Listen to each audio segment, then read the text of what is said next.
Hello ladies and gents, Teo here, back with more DSC Today. Contrary to my mood, classes today ended without incident. Classmates around me were getting up from their desks, ready to head home while chatting about things of little consequence. Doesn't look like they'll be suspending school after all. Think club activities will start back up soon? Not until they catch the killer. But you think they're still in the city? Dunno, but why they suddenly stop killing? Heck if I know. But they might not be able to hold themselves back for much longer if that's what they're doing. Like, maybe they're about to blow. Whoa, that's scary. Let's hurry on home. They were right on that count. Not the whole killing part, but rather that I was reaching my mental limit. It had only been about a week since the killing stopped, but the murderer was taking 2 victims per day up until then, so the girl's predictions probably wasn't off. Everyone must have been thinking the same thing. The killer is gone, or maybe they'll return and kill even more people per day than before. Unfortunately, I knew very well that the former was unlikely. The killer was in the city. He was holding his breath, restraining his impulses, disguising himself as an ordinary citizen, holding himself back even at this very moment as he... I muttered a brief phrase of self-deprecation. I've been having all these worthless thoughts ingrained in me thanks to my talk with Rusalka earlier.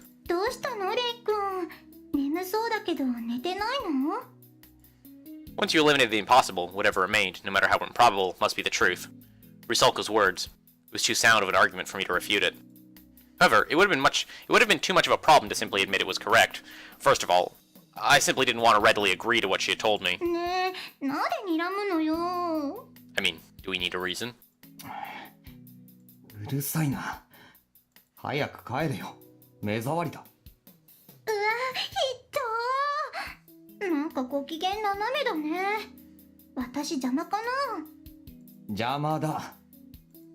From an outsider's perspective, it might have looked like I was bullying her, but I'd never been one to care about appearances to begin with.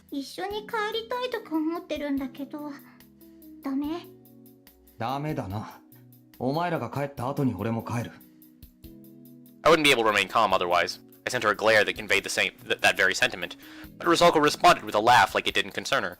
I couldn't believe this girl.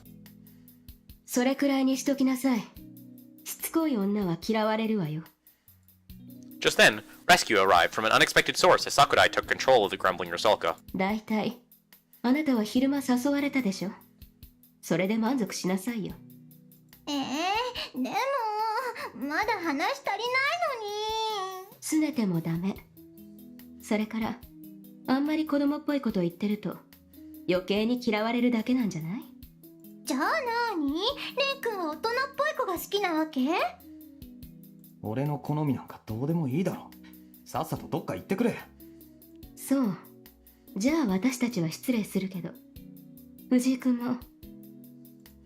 Turning back to me, Sakurai made a frown.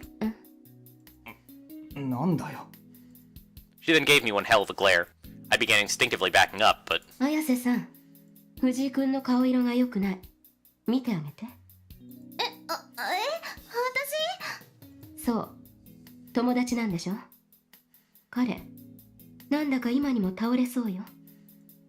Kasumi looked at me with a startled expression. She'd always come over to me even if no one called her. So what was she doing now? She hadn't even gotten ready to go home yet.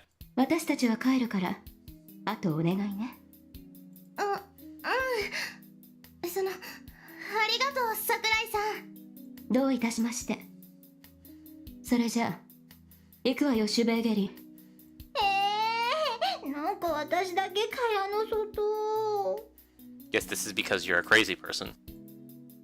Though she said all that, Rusalka proceeded to leave the classroom at Sakurai's urging. Once I confirmed that they were gone, I breathed a mental sigh of relief. I didn't know what Sakurai was thinking, but I'd been safe for now. That said... How was I supposed to deal with her?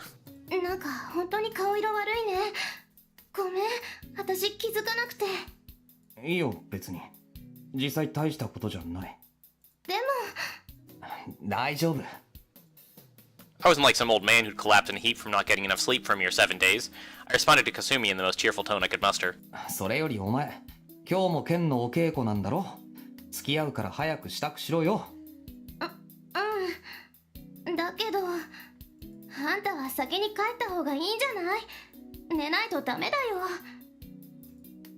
It'd be worse if I fell asleep. I obviously couldn't say that, though. I was grateful that she worried about me, and the fault lay with me for letting my exhaustion show, but I had to get my way here. If I couldn't rest anyway, it was better to be with Kasumi than to go home into an empty apartment. Admittedly, I did feel pathetic about it, but what could you do?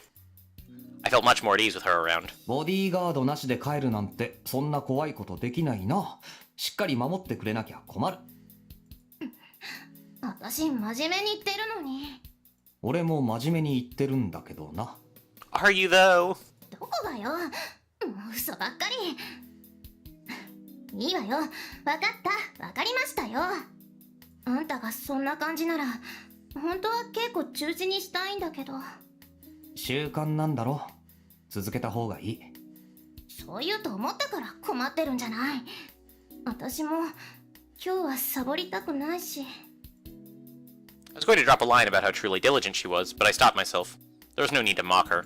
じゃあなるべく早いとこ済ませてくれよ。偉そうに言わないでよね、この不健康児が。And with that exchange out of the way, we finally left the classroom.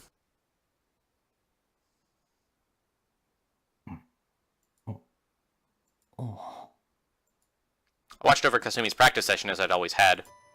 But today she was putting in more spirit than usual, exuding a somewhat blood-curdling aura. I usually just sat down and nodded off as I watched her. All thoughts of sleep left me in the face of that drive. I feel like there's an although missing from that sentence somewhere. Before I knew it, I was watching her practice in a state of awe. I had to revise my opinion. She truly was serious about this. I found it impressive enough that she trained herself every day without a break. There was also that earnestness of hers. I honestly could never have done that. I wasn't particularly fickle with things, but for the longest time now I'd had this habit of never putting any real effort into anything I did, and now it was too late for me to find something I could genuinely be serious about.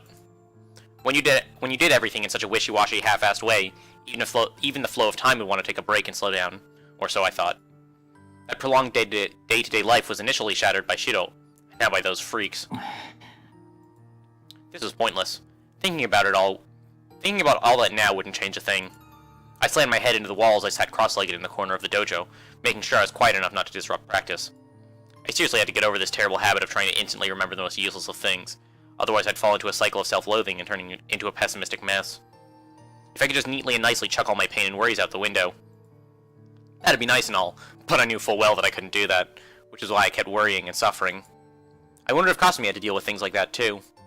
Despite her short temper, simplicity, liveliness, and questionable femininity, I knew she had an apparently delicate side to her, or at least I tried to keep it in mind. I mean, we'd known each other a long time and everything. So perhaps all this practicing was a coping mechanism for that, like a ceremony she conducted to quell her raging heart. I took in Kasumi's breathing. She breathed in, then out, inhaling another deep breath. The sheer ferocity of her strike was clear and evident to even a complete amateur like myself, causing me to tense up all over. Not bad, Kasumi. That was cool. I would normally make a quip like that, but Kasumi looked extremely serious as she readjusted for another strike. I'd probably be risking my life by teasing her at a moment like this. Seemed like she was going to keep on going, but I found myself getting a little doubtful as I took note of how strained her face looked. No point in training if one was just going to slack off, that much I agreed with. Taking it seriously was fine and all, but this felt entirely too violent. The technique she just pulled off was indeed amazing, so good that if it was a picture you'd want to frame it and hang it up on a wall. But with the title Killing Blow. In other words, to use a cliched expression, she was frenzied. She was swinging her bamboo sword with the intent of killing her imaginary opponent. At least, it looked that way to me. Kasumi? Oi. Kasumi made no answer. I couldn't tell if she was ignoring me or if she was just too absorbed in her practice. I didn't get it. It was Kasumi herself who once told me that a blade could not only kill a foe, it could also save a life. She explained that Kendo's history of teaching techniques to murder people ended with the westernization movement in the Meiji era. From then on, Kendo was taught not about how to kill, but how to keep others alive. Wasn't Kasumi the ace disciple who, while smiling ear to ear, told me all about how a sword was meant for protecting others? Hell, hearing it even made me embarrassed. So what in the world was she doing now? For a moment, I could have sworn I spotted Kasumi's lips sliding into a sinister grin. My heart suddenly sprang up for no reason. Kasumi. A single swing from Kasumi shattered the training dummy to splinters. I couldn't believe my eyes. She'd blown a mounted and armored training dummy from its pedestal clear to the other end of the dojo. There was no technique or skill to the act, it was a blow encompassing all of her might, as well as a strike otherwise impossible to pull off with her strength. Holy shit, what the hell was that? Oi! I hurried over to Kasumi. お前、いきなり何やってんだよ I grabbed her by her shoulders, giving them a quick shake. She made no answer and was clearly spacing out, but after a few moments, light finally returned to her eyes. レン何よいきなり。何よって、お前。That strike of hers bent the bamboo sword right near the middle. Not even an adult male could have pulled that off. どうしたのよ、変な顔して。私が何か。Judging from her reaction, she didn't seem to be aware of her own actions. Though I hesitated over whether or not to tell her, I couldn't exactly hide it from her either. Kasumi found herself at a loss for words as she raised the bent bamboo sword in her hands up to her eyes. 私、これ、私が。I didn't answer. とりあえず手離せ。こんなの握ってると怪我する。それから片付けは俺がしとくから着替えてこいよ。帰ろうぜ。でも。かすみ。I knew it was kinda unlike me, but I gently gave Kasumi's hair a light ruffle. 俺、腹減ってんだよ。早く帰って何か食わないと死ぬ。な。After I pried her fingers off the handle of her bamboo sword, Kasumi gave me a feeble nod and hurried off into the changing room. I was confused. What was that? まあ、女にはそういう日もあるみたいだし。I don't think that actually accounts for this. Like, I recognize that might be a train of thought that one might go down, but, I don't think, like, periods give you super strength. Like, having never had one, I'm not 100% certain of that, assessment. I might be completely off base there, but from my understanding, my admittedly limited understanding, I'm pretty sure that's not the case. Ultimately, that stupid remark did nothing to clear the oppressive atmosphere within the dojo. お疲れ。I wordlessly took Kasumi's bag after treating her to a soda, but you just said a word. It was right here. お疲れ。お疲れ。お疲れ。お疲れ。お疲れ。 Like, that's definitely a word! 何すんのよ。荷物持ち。やってやるから、いつまでもしょぼくれるなよ。気持ち悪い。ありがとう。でもいいよ。体調良くないんでしょ。今のお前よりかマシだ。私は別にそんなわけじゃ。だったらちゃんとしろよ。ほら。I then gave her a slap on the butt with her bag, but to basically no reaction. She definitely wasn't in the right mind. 帰ろうぜ。And without further conversation, we headed on home. Kasumi remained unusually quiet. She responded when prompted, but I couldn't tell if she was listening or not, as she only gave half-hearted replies. Man, I couldn't quite get on her students like her. To think she would get this upset over breaking only one piece of school equipment. I figured it was best to just conveniently forget the extraordinary circumstances of that dummy's destruction. Regardless of how it happened, this was ultimately not a big deal. I can't say I necessarily agree there.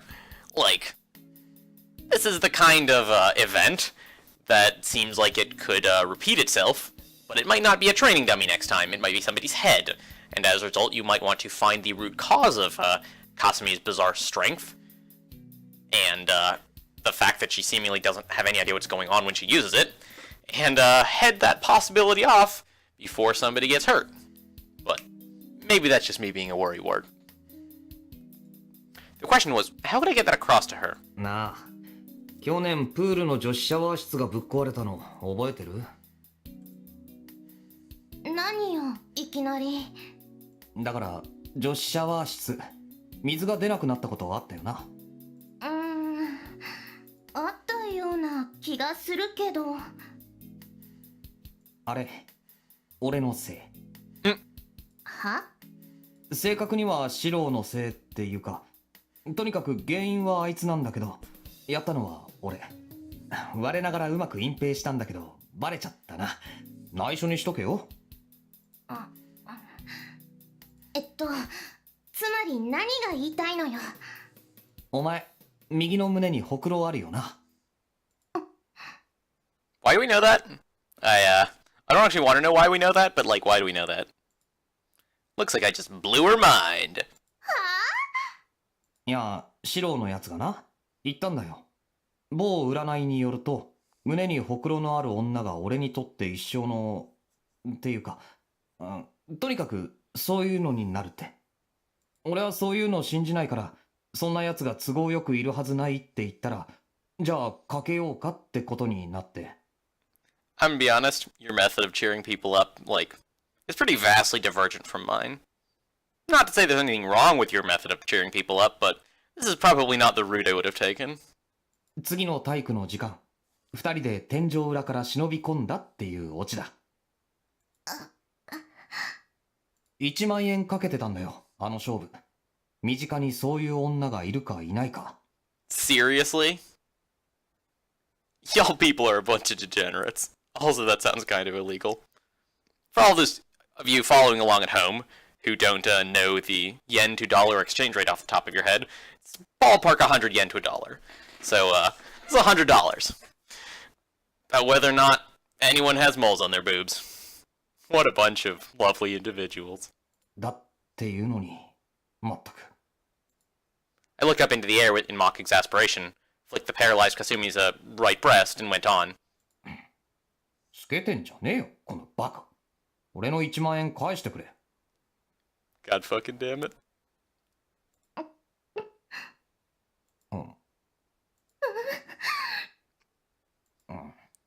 I mean, I guess his goal was to get her mind off of the whole broken practice sword thing, and he seems to have succeeded in spades. さあ、とっとと帰ろうか。ちょっとあんた待ちなさい。 Great success. 何じゃ何あんたら二人して私の着替え覗いてたって嫌がるわけ。いや、別に、お前に焦点を絞ってたわけじゃないぞ。I don't know if that makes it better, dude. はっきりして。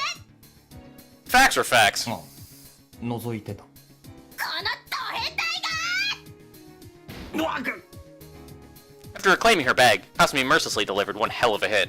お前、角で殴るな。鼻血出てるぞ。やかましいわね、この変態。何私の知らないところでバカぶっちぎりの勝負してくれてんのよ。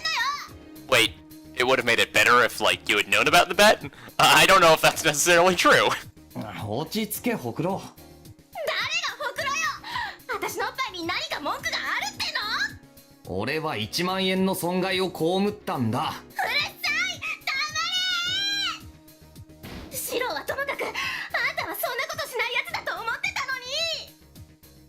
Again, having difficulty taking this scene seriously because I'm just staring at the stupid hole in the shoulders. Like, it bothers me. It's gonna continue bothering me for the entire rest of the game. Hopefully, like, at some point in the game, like, the season changes, so they change their uniforms, and then the new uniform doesn't have giant holes in the shoulders. But, I suspect we do not live in such a blessed world. だってあいつが挑発するから。あんな高速バカの口車になんかホイホイ乗るな。もうバカバカバカバカバカ。大体なんでよ。はい。だからなんであのバカ急にそんなことを言い出したのよ。 I think we've established at this point that Shido is a dumbass, and as a result, like, him doing dumbass things is not out of character. 知らん。 That guy's thoughts had always existed on another dimensional plane ever since we were kids. ただ単に俺をからかいたかっただけじゃないのか。もしくは金がなかったか。 Ooh. So there could be like a deeper line here, where Shido already knew that Kasumi had like a mole on her boob, and so he makes the bet pretending not to know that for the quick cash. I like this guy. I mean, he's an asshole, but I like him. どういう意味よ。だからイカ様だったんだよ。あいつ前から知ってたんだ。え？ガキの頃、俺たち何度か一緒に風呂入ったことがあったよな。あいつ、その時のこと覚えてただけなんだよ。Wow. 金渡してからそう言いやがった。The balls on that guy. Hot damn. Thanks to that, I ended up getting a little pissed off, and in my rage I accidentally broke one of the valves, which ended up stopping the water. Kasumi heaved large breaths, no doubt exhausted from swinging her bag around so much. After approaching her, I delivered another flick. 何よ変態。けどそう考えると不公平だな。はあ？俺が忘れたっていうのにあいつだけ覚えてるってのはなんかこう。 You were just digging your own fucking grave, dude. お前この際だからもう一回俺と入ろうぜ。 But again, you were doing an excellent job of distracting her from the broken equipment. あんたいきなり何言い出すのよ。嫌なのか？いや別にそんなわけじゃなくてね。 Get a room, you two. だって本当に子供の頃だし、私もよく覚えてないし、今更言われてもほら困るし。ちょっと傷つくな。だからなんで急にそんなこと言い出すのよ。 Okay, now see, Ben, there's a difficult hurdle you're about to have to cross, because if you tell her that you're trying to distract her from the broken kendo equipment, it lessens the impact of the distraction. So you can't actually tell her that, and I suspect you're about to. 昔とは違うんだから私もその恥ずかしいし。 She began muttering something or other about how she was not ready for this yet. 別に白がどうとかそういうことじゃないんだよ。今更お風呂とか言われても昔みたいにはやっぱりさ。だから嫌がってるとかそういうのとは違くて、どっちかというと嬉しくなかったりしないこともないなって思わないこともなかったりするような気がしないでもないんだけど。Methinks the lady doth protest too much.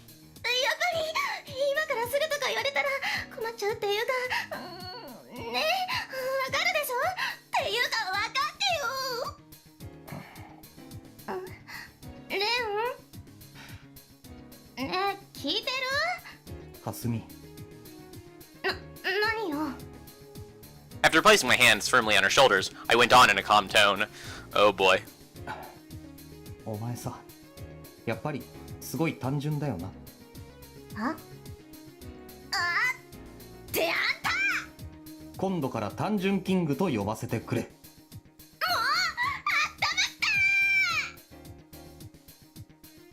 Well, at least she was back to being her cheerful self for now. She whacked me with her bag, then delivered both kicks and punches. With this much power, maybe she could break another training dummy or two. I figured that was the best way to sum it up for now. で、なんで公園なんかに来てんだよ。 We went back home for a moment, but Kasumi immediately dragged me out and took me around the city. What was she up to? Now, taking me to a diner because she said that cooking would be a pain I could still get. The problem came after that. She took me all around to the clothes store, shoe store, arcade, karaoke bar, and a bunch of other places. Sure, I decided to go along with it and didn't even feel like grumbling, but I just couldn't make heads or tails of the situation. Because this was basically like a date, this wasn't the first time we'd done something similar, but why now of all times? I mean, you did just proposition her. Kind of. A little bit. 疲れた？結構な。 My voice reflected those words as I carried a whole bunch of shopping bags in my hands. Why would she walk around town so leisurely during these times, though? There was a limit to how reckless one could be. Most of the sides I'd been letting out were aimed towards myself. Judging from how Rusalka acted earlier, there seemed to be no immediate danger, but I would still be hard-pressed to call this a smart move. 買いすぎだろこれ。生活費とか大丈夫か？平気っていうか気にしない。ストレス解消しなくちゃね。俺のストレスは？今日は荷物持ちじゃなかったの？ Well, yeah, I suppose I did, but... きついならちょっとだけ休憩していく？いや、それは。 The sun had completely set in the time we'd been walking around, to the point where it was already pitch black around us. I checked my watch to find it was 7:50 p.m. It wasn't particularly late just yet, but we were getting there. This place is normally packed with couples, but right now we could only spot 3 or 4 other pairs aside from us. 何よね、そわそわして。もしかすると怖がったりしてる？なんでだよ。本当に？なんか態度変くない？ She looks so smug. Crap. Why was she only perceptive at weird times like this? 大丈夫だって。他にも人結構いるし、いざとなったら私が守るし。本当は誰もいないと思ってたんだけどね。だからほら、休憩休憩。Well, we were in view of other people, so I figured it'd be fine. My nerves have been wearing out over the past few days, and having Kasumi drag me around town exhausted me physically as well. If it was only for a little bit, then I suppose a quick 15 minutes couldn't hurt. If I tried to rush us back home, she'd get suspicious. わかったよ。 Once I'd finished worrying it over, I sat down on a bench. Trying to endure the ominous chill rushing down my spine, I made an effort to talk as carefreely as possible in order to hide it. 最近事件がなかったし、楽観主義のやつも結構いるみたいだな。私みたいな。あ、お前筆頭。で、それより、誰もいなかったらなんかあるのか？何もないけど、他に人がいると恥ずかしいじゃない。そうか？ It wasn't like we were doing anything embarrassing. Well, maybe not us.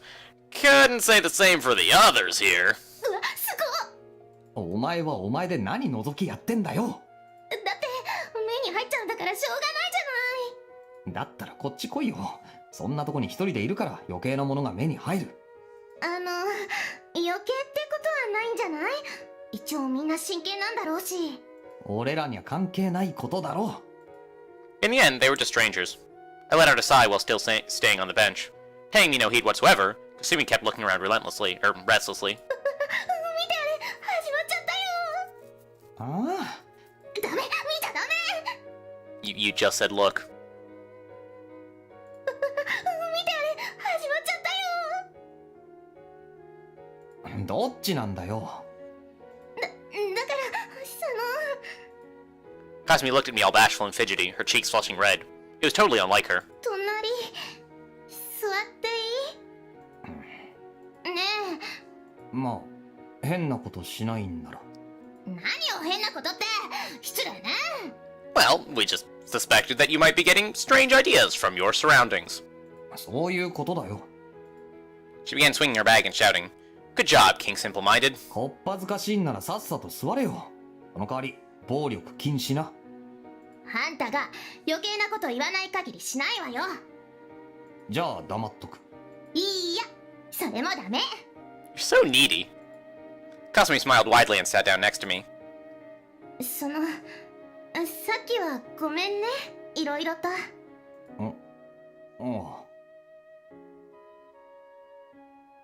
Also, it's a little bit annoying. Wait, where was it? Ought. Sat down next to ought me. Like, I'm coming off of Ever 17, right? So anything is going to be better than that. So my standards are very low right now for proofreading. But still, this is not the first time this has happened. And, I don't know. I wish they'd done a slightly better job. But, again, better than Ever 17, so I can't complain too much. Honestly, I didn't really know what she was apologizing for. Probably the whole Dojo accident, or 私 incident. がやったのに片付けとかさせちゃって、変な気とかも使わせちゃって、こんな時間まで無理に付き合わせたりしちゃったりして、なんか今日レンに甘えてばっかりだね。呆れてない？別に。いつも呆れてるし。That's my secret. それに、最初の2つはどうでもいいだろう。お前掃除下手だから片付けなんかさせられないし、次のも別に気使ったわけじゃないし。まあ、最後のだけはちょっとだけ勘弁してほしいんだけど。ああ、ひどいな。私としてはむしろそこだけ多めに見てほしいんだけど。現在進行中なのにか？現在進行中だからこそなの。 Kasumi then grabbed hold of my hand and gently placed something into my palm. I heard the clinking of a chain, something hard to the touch. What was this? プレゼント。迷惑かけたお詫びも兼ねてね。どうこれ、気に入ってくれたかな？ In my palm rested a silver choker, but the design felt a little unusual. これ、俺に？きっと似合うよ。露店で見つけたとき、ビビってきたから。お前に来てもしょうがないと思うんだけど。But it was a pretty nice gift, honestly. 高かった？まあ、ちょっとだけね。It probably cost somewhere between 20,000 to 30,000 yen. I felt kind of bad for getting something like this when it wasn't even my birthday. So again, $200 to $300 ballpark. 早めのクリスマスプレゼントだとでも思ってよ。気にしちゃうんならお返しくれればいいから。わかった。Come to think of it, Sister Lisa said that Himeno's birthday was on Christmas. That was still another 2 weeks off, but we have to buy our gift together beforehand. I was broke, though. とりあえず、ありがとな。なるべくつけるようにする。今つけなさいよ。 Kasumi wrapped her hands around my neck while holding the choker. 私がつけてあげるね。うん。 Well, whatever. あれこのちょっと動かないでね。あれおかしいな。これどうなって。 She was so clumsy. あいた。お前、髪の毛巻き込んでる。ごめん。でも動いちゃダメ。 It hurt like hell as she tore my hair, and if I were to move my head down, then me and Kasumi's cheeks would be right on top of each other. ドアップかわいいね。なんでそんなに嫌そうな顔するかな。男に可愛いは禁句なんだよ。そうなの？でも事実じゃん。くどいな、お前も。Sometimes I wondered if the creatures known as women knew any adjectives apart from cute. How much longer was she going to waste on trying to put a simple choker on me? なんかいいね、こういうのも。 On top of that, she was staring right at my face. その目、ムカつくから閉じろよ。やだ。目が閉じたら？絶対嫌だ。どうしてよ。身の危険を感じる。いたずらとかしないからさ。それ 100% 嘘だろ。 Wait a second. お前ちょっと今日おかしいぞ。何かあったか？実は2日目なのですよ。 I still don't think that explains the super strength earlier. アホか。アホって何よ。本当のことなのに。本当ならなおさらそんなの公言するなよ。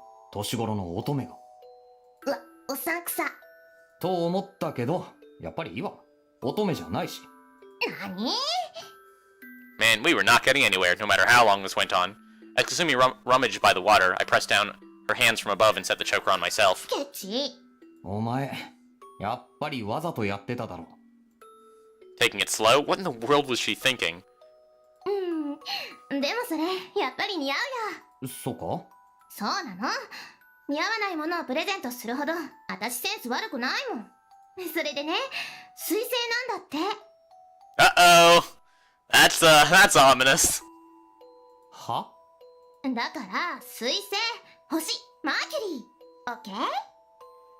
There might be this guy named Mercurius, who's like, sort of in our head, and like, sort of giving us free guillotines, and like, sort of might not have our best interests at heart.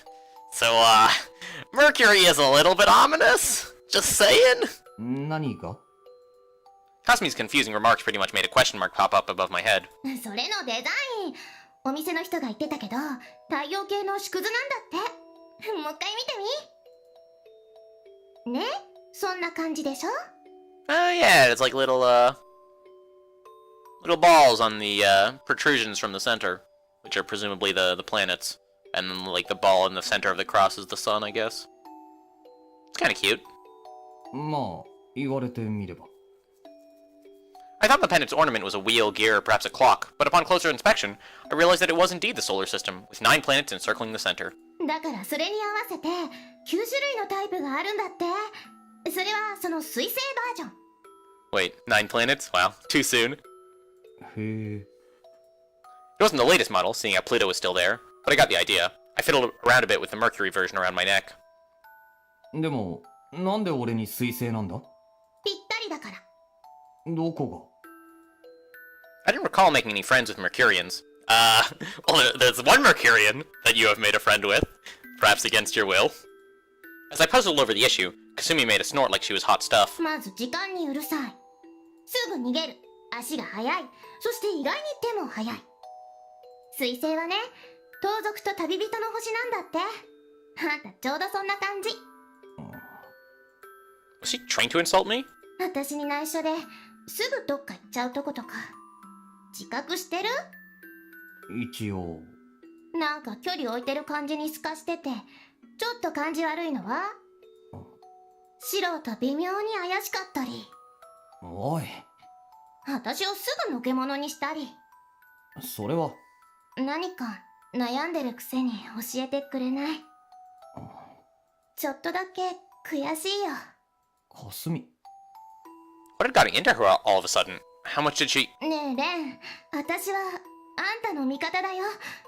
辛い時は頼ってほしいな。I wonder if she has superpowers. Like, there's a very real chance that that's what the smashing of the training dummy was supposed to foreshadow.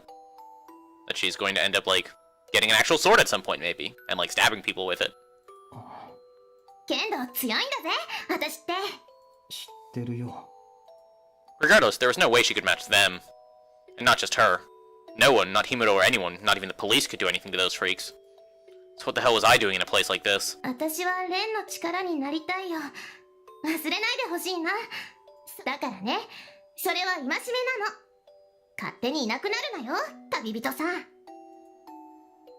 She proceeded to finish that sentence by pounding her chest. I could have sworn she said something similar just the other day. シロがさ、あいつがいなくなっちゃって、その上、あんたまでいなくなったら、私辛いし。つまり、これはそういうことなんですよ。いやー、なんか恥ずかしいね、こういうの。Seeing Kasumi make that bitter, embarrassed smile hurt, forcing me to instinctively glance away from her. Maybe I didn't have any right to say those kind of things. As for why... No, don't think about it. I would never get her involved with all that. I had to put on an act. I knew that by all rights I should have avoided getting close to anyone in particular at this time. But... 約束するよね。I couldn't just reject Kasumi here. I felt hesitant to completely discard the last remaining point of contact I had with my normal day-to-day life. That kind of reliance on others was endlessly pathetic of me.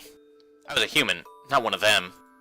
Kasumi was the one thing who allowed me to believe that, but if I let go of her, I wouldn't be able to ever return. I wouldn't be able to feel the sunlight ever again. The last time I was made keenly aware of my idiocy, stupidity, and foolishness was that incident with Shiro. 俺は As a man, I had to do everything I could to put on a brave face for women. レン I felt dizzy and nauseous. My vision slanted and blacked out. Uh-oh! That's bad! Uh-oh!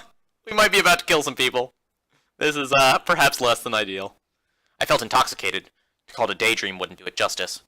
I could feel the fatigue expelling from my body as I began to faint. Shit, I had to... おかえり。 Well, that's creepy. I felt the same as I did on the day of that nightmare.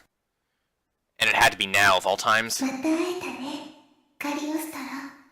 I swear to fucking God. Why with the new names? Please stop. It doesn't have to be like this. People can just have one name. It would be so much better. As the melodic voice of the girl filled my ears, my consciousness faded out. Now then, let us momentarily chance upon one another at the boundary of dreams. A twilight beach. A closed world internally frozen in time between a sun and a sea of glittering gold. No one existed here. The ones who resided in this perpetually frozen space were neither humans, nor were they even alive. Were they dead then? Was being bereft of life the requirement to linger in this world? Nay, even the dead would flux, change, wear away, and fade. If so, she who resided here remained an everlasting, unchanging nil. Existing, yet not existing. A contradiction, yet as a result of being eternal. One outside the boundaries of providence. A heretic from birth, ostracized and isolated for her deeds. Endlessly sinful, a pitiable, accursed girl. All qualities that made her beautiful. A divine shunned child clad in gold, befitting this isolated realm. As a nigh dazzling omen of calamity, she... やあ、また会えたね、マルグリット。 Such was her name. 今度の旅はどうだった？お土産話を聞かせてほしいの。あなたが見てきた世界の話を。今でもあなたは旅を続けているんでしょ？ああ、そして君は今でも歌っているのだね。 The being who addressed the blonde-haired girl was Enigma incarnate, like a shadow graph riddled with holes, if one had to present a suitable parallel. The tattered cloak he wore made him resemble a messenger from the netherworld itself. His feature denied distinction between man and woman. In actuality, this being had no face to begin with. He held no purpose, no individuality, one who merely crowned himself with one of countless designations to be used as a name, yet lacked one that permanently defined him. 寂しくはなかったかい？ずいぶん一人にさせてしまった。私を恨んでいるだろ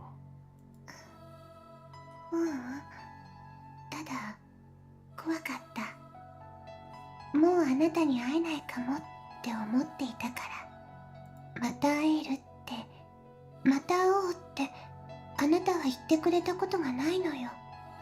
知ってる？そうだったかね。それはすまない。私は流浪の癖がついてしまって、その手の習慣を遠くに忘れてきたのだろうな。許してほしい。それで謝罪の後に頼み事をするというのもいささか恥知らずな話なんだが。歌でしょ？ああ、よければここで聞かせてくれないか。私もまた君のために些細な遊びを用意した。陳腐だがそれなりに手間と時間をかけたのだよ。以前王妃様にお見せしたパリのオペラにも劣らないほど。Quimani de la Brie. Yeah, no. That's as good as it's gonna get. The girl's companion declared it in a celebratory tone. あの時彼女がそう言ってくれたように、歌劇の始まりを君に飾ってほしいんだ。カリオストロ、何を言っているのかわからないよ。私は王妃なんかじゃないって知ってる？ Okay, I'm prepared to tentatively retract my previous complaint. It looks like Cagliostro is now a different person, which is reasonable. Again, if it's a new person, then obviously they get a new name. I was under the impression that she was addressing the protagonist as Cagliostro, and that's why I was upset. But if Cagliostro is his strange shadowy guy, then I no complaints, no complaints. I can't remember whether or not we've heard that name before. It sounds vaguely familiar, but at the same time, that might just be me, like, getting false positives from the, like, masses of names that I've been exposed to over the past 9 hours. 無論君はあれよりも上等だよ。長年にわたるさすらいを振り返っても未だ君を超える美は知らない。私は誰にもそんなことを言われないのに。しかり、それゆえにだよ。誰も彼もが君を恐れ、憎み、直視をためらい、忌避を選ぶ。なぜか。それは君の美しさに絶望し、己の矮小さを認めたくないがためだよ。人は理解不能なものを悪と呼び、恐怖するようにできている。くだらん。実にくだらんね。そんな保身や虚栄を大義に、一体どれだけの輝きが失われてきたと思うかね。それは私が最も嫌う行いなのだよ。聞いてほしい、マルグリット。忌まわしき罰当たり後、神の呪いを受けし君。私はその美を信仰している。ぜひ、我がオペラの主賓となっていただきたい。見返りとして、君の呪縛を私が立って差し上げよう。Apologies for the hiccups. 以前の旅で、とある友人ができたのだ。とても強く、恐ろしく、地獄の塊のような男だが、彼もまた、ある意味で美しい。その力を貸してもらう約束を、私はすでに取り付けているのだから。Wait a minute. Cagliostro's Mercurius! And I was probably supposed to know that because we already had Mercurius talking in our head earlier, but like, god damn it! Enough with the bloody names! See, now I went from upset to not upset to upset again.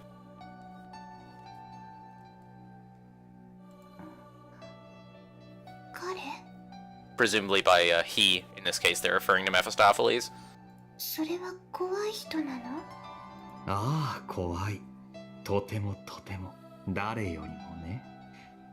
私が今まで会った中でも、あれほど凄まじいのは見たことがないほどだよ。まるで、愛すべからざる光の君。我が生涯唯一の盟友だ。Yeah, definitely Mephistopheles. 遠からず彼はゲットーを抜けるだろう。ならばこそ、君の呪いも解けるはずだ。聞かせてくれ、マルグリット。君はこのまま永遠に、ここで歌い続けたいのか？わからない。でもここを出て何があるの？それは私が答えるべきことではないよ。旅に出たいのか出たくないのか、知りたいのか知りたくないのか。もっとも君が望むなら、私はあの太陽すら落としてみせるつもりなのだが。最近あなた以外の人もここに来るの。あれは誰？ Actually, going back to the previous line for a second, that's actually kind of interesting. The he will soon escape this ghetto part. Because it looks like we're gonna start getting some hints as to the overarching implications of Mephistopheles' quest to escape predestination. So I'm still not 100% certain on the reason why Marguerite is in this weird beach, but I guess the existence of this weird beach outside of time and space or whatever is sort of tied to predestination in some capacity. So that's certainly not the whole picture as to the implications and whatnot, like what's going to happen after if Mephistopheles succeeds, right? But it is at least one thing, so that's kind of interesting. その人がやってくるとね、少し気持ちが良くなるの。なんでだろう。首をはねられても死なぬからではないのかな。私といえども君に触れては無事に済まぬよ、マルグリット。だが彼は違うのだろう。君のつがい、あれを作り上げるのには苦労した。意中の女性へ捧げる贈り物としてなかなかいい出来であると自負しているがね。Interesting. So there's like a bunch of puzzle pieces that are like sort of starting to slowly knit together. So Mercurius is like, it sounds like, is responsible to some degree for what's happening with Ren and the guillotine. Right, and we already knew that to some degree. But it sounds like he's then gonna use Ren as sort of the vehicle for this, I don't know, escape pod, for lack of a better term, that he's offering to Marguerite. And then it's made possible by Mephistopheles' whole escape the chains of fate thing. So this entire setup feels very, like, interwoven. And I'm still not 100% clear on, like, what other pieces are relevant here, and, like, again, just sort of the deeper implications of Mephistopheles' whole venture. But it seems that sort of then circumstance and Mephistopheles' quest are sort of, looks like very deeply intertwined. Which is not a surprise, but interesting that we got new information on that. あの首飾り、身につけてみたいとは思わんかね。とても似合うと思うのだが。Wait a minute. Okay, so this is a crackpot theory, but like, what if Kasumi is like somehow related to Mercurius? Or affiliated with Mercurius in some capacity? I guess Cagliostro's line here about whether or not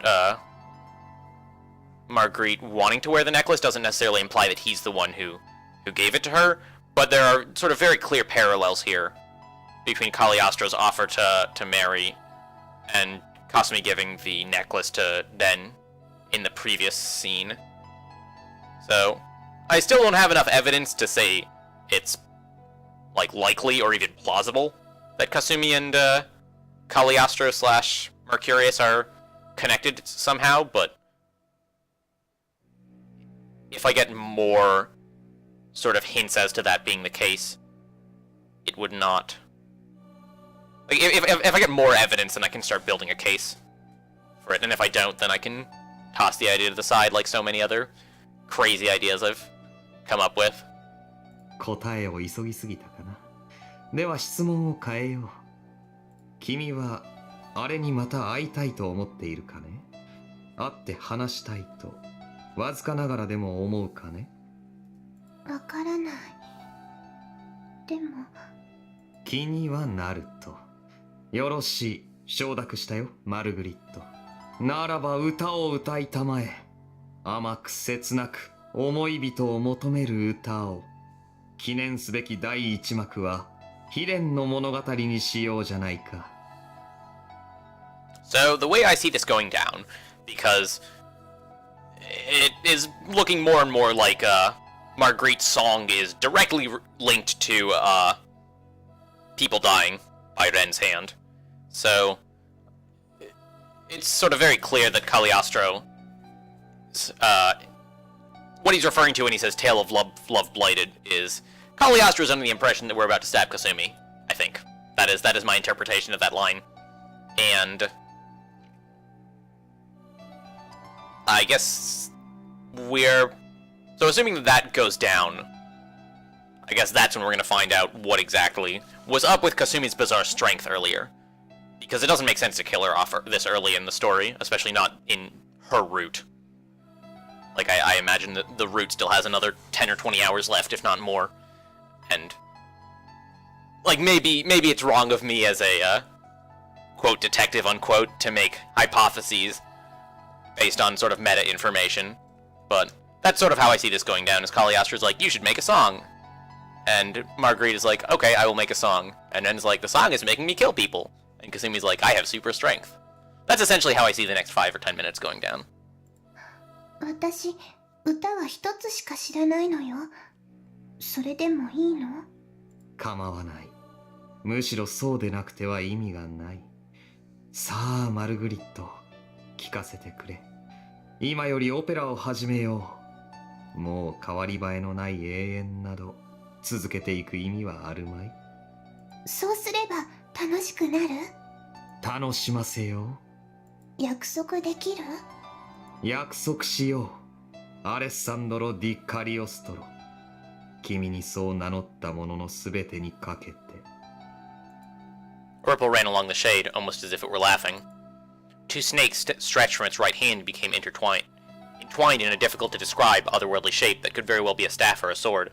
So, Caduceus?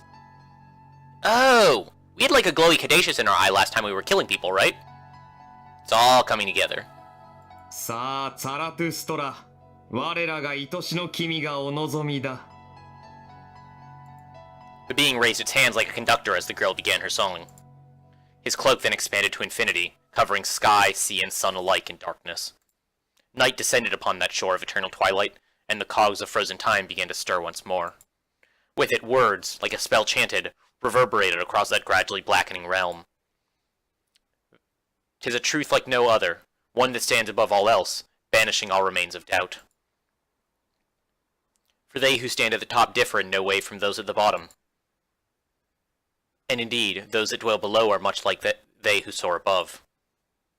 In the end, they all exist for but a single purpose, to erect the foundation of a miracle. He was Ahasavr, the wandering Jew, he of many names, and of a life spanning eons. The shade-like spellweaver's voiceless recital endured.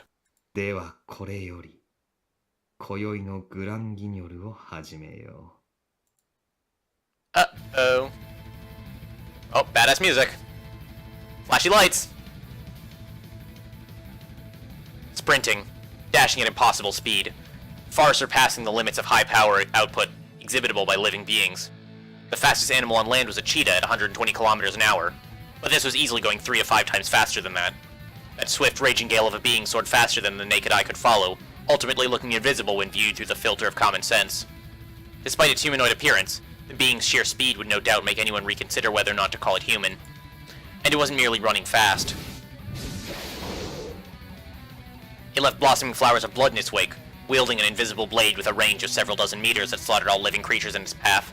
Okay, so I'm gonna revise my previous hypothesis. It's possible that Cagliostro wasn't referring to us killing Kasumi or trying to kill her, but more her finding out that we're the serial killer, which is much more plausible in retrospect.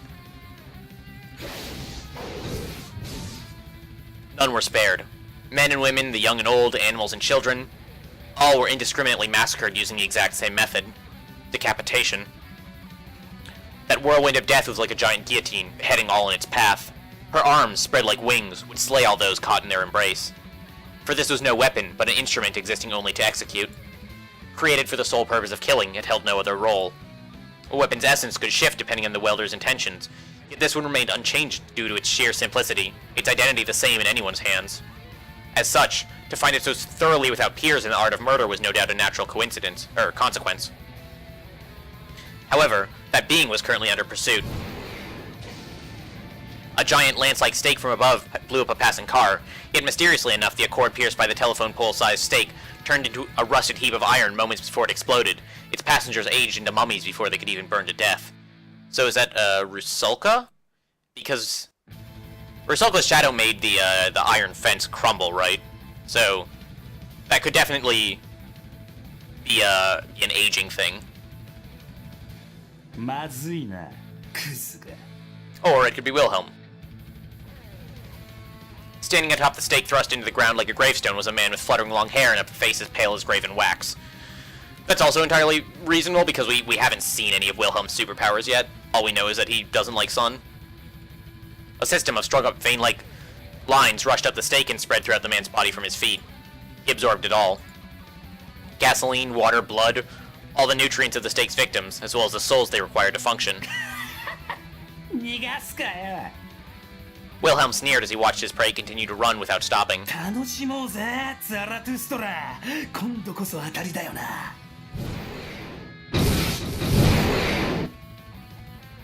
Yet another stake bore into the asphalt, one that Wilhelm used as footing to dash forward. He was not even half as fast as his prey. Yet, despite that, the sheer difference between the length of their steps was enough for the ivory demon to rapidly close the distance. All those dozen or so meters length stakes were growing out of his feet, acting as extensions. Though his own body was the size of an average man, a single step from him could cover a colossal distance. Naturally, he did not look back upon whatever he crushed under his feet, for in Wilhelm's eyes, humans in their creation were equal to mere insects. Not a single murder had occurred this week. The popular spots of the town, adorned by bright lights, attracted many a visitor even at such a late hour, and now they all indiscriminately fell victim to the guillotine and the stakes. The bridge was stained crimson with blood. Ironically enough, that illuminated carpet of vermilion found not a shred of its radiance tarnished, and instead possessed a ghastly kind of beauty. And then, within that landscape, something else that could be called both a nightmare and a sick jest occurred. The very earth trembled, a series of profound sounds shaking the very foundations of the bridge. It was a wheel. That was the only way to explain it. That 5-meter wide object chasing the being in front of it, as its sinister spikes ate into the asphalt. The absurdity and irrationality of this device, mowing down humans and cars alike, grinding them into ruts, could no longer be simply laughed off. The wheel, wrapped up in screams and fresh blood as it rotated faster, was a colossal instrument of torture reminiscent of the tools used in the days of the Inquisition. A girl stood atop it like a torturer emerged from the depths of hell. ふーん、今日はまた随分と見境ないのね。私も派手な方が好きだけど。 Her tone carried a mix of joy, excitement, and scarlet cajolery. あなたはいつもそうやって私たちを見下してるのね。未だに自分が上だとでも思っているつもりかしら。 After she wheezed out her next words, いいわ、私が試してあげる。追いかけっこを続けましょう。ただし、まがいものだったらただじゃ済まさないからね。 the Nachsicer spread out in all directions from the tracks left behind by the wheel. It covered the bridge in a flash and devoured every last corpse and wrecked car, leaving nothing behind. The act was absurd and extreme beyond belief, silencing all witnesses and destroying the evidence in a single sweep of one-sided genocide. Indeed, once a scale reached that level of absurdity, any man of common sense would be hard-pressed to label this phenomenon as anything other than inexplicable. お前も毎度ご苦労だな。細かすぎると老けるぜ、マレウス。そう思うなら少しは気を使ってほしいわね。 The Crimson Witch and the Ivory Knight continued to lay waste to the streets, spreading carnage while concealing everything in their path. In sharp contrast to those extremely lurid acts, their conversation was one of a graceful stroll. One inhuman being pursuing the other, common sense had long since breathed its last, with all those bound by it dead. It felt more like a step into another dimension. From the very air they breathed to the smallest speck of dust on the ground, the place had transformed into a battlefield of supernatural entities, commanded by rules far removed from the shackles of the ordinary. The two pairs of eyes, each glimmering in a wicked light, finally closed in enough to perceive their target's back. 追いついたぜ。そこ動くなよ。ちょっと痛いけど我慢しなさい。 On that order, a stake about as wide as an adult's waistline shot out of the Wilhelm's right palm like a cannonball, while a bundle of chains armed with rivets, jetted out of Rizalka's shadow all at once. Would their target be skewered, or would they be caught and ripped in two? Naturally, they did not believe this would be enough to finish their prey off. They were up against the substitute of Mercurius, their former vice commander. Even if their prey made a mistake, it probably wouldn't be enough to kill it.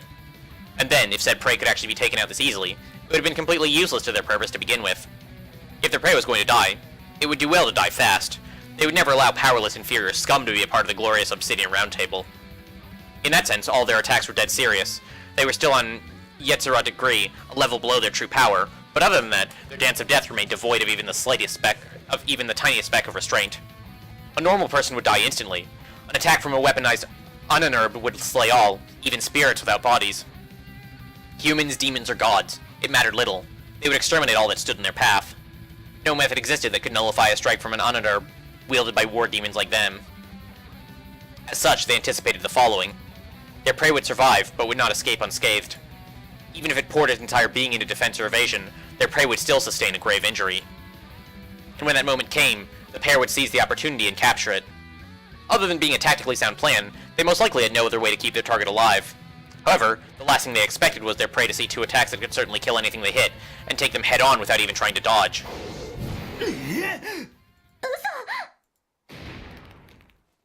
To counter a pursuer without so much as considering evasion or defense was an act that went beyond mere recklessness, and into the realm of sheer insanity. Who on this planet Earth would seriously prioritize wounding the attacker instead of trying to dodge the bullet? However, that counter, bordering on sheer madness, was enough to send Wilhelm and Rusalka flying back a few dozen meters, placing them out of shooting range. Their previous attack ended up being less than effective, too. The target may have been injured, yet that applied to the two of them as well.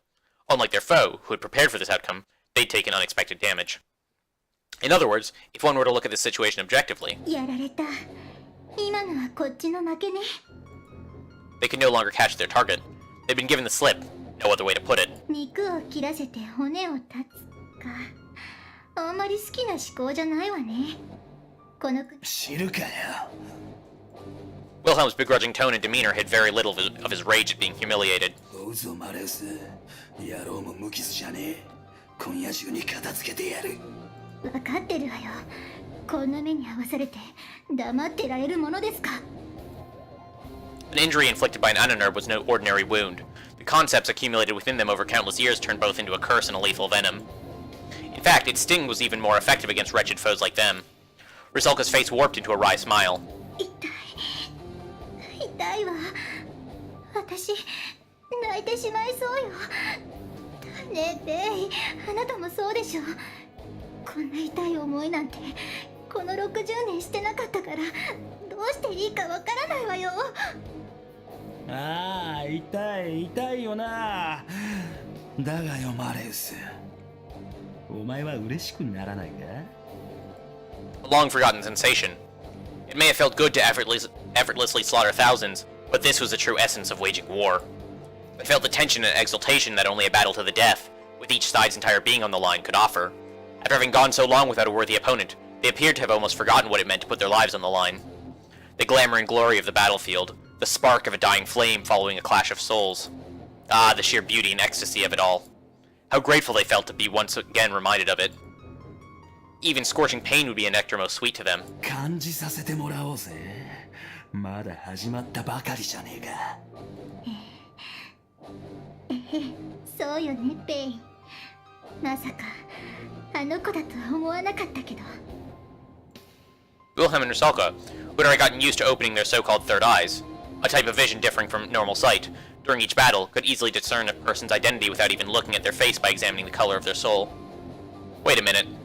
The girl? Did they just pull a giant bait and switch on me? And like... Kasumi is Zarathustra? No way! Furthermore, the color they spotted in vivid detail was one of sinister magic, with a series of vicious and indiscriminate lashes being launched in all directions from its epicenter. 発動箇所は体の末端。射程は20メートル弱で近いほど威力が上がる。典型的な融合型の力任せね。パッと見はあなたに似てるわ。でもそれだけじゃねえだろうよ。野郎のエイビヒカイとは一人だけ趣旨が違う。なんせ本家本元だからな。まあどの道捕まえればはっきりするか。行こうぜ。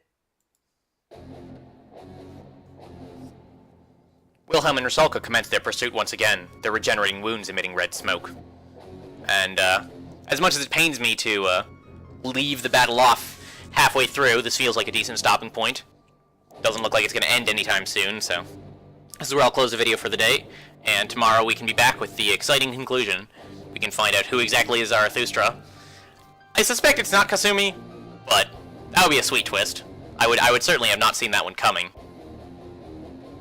But we will find out tomorrow, I suppose. Toodles.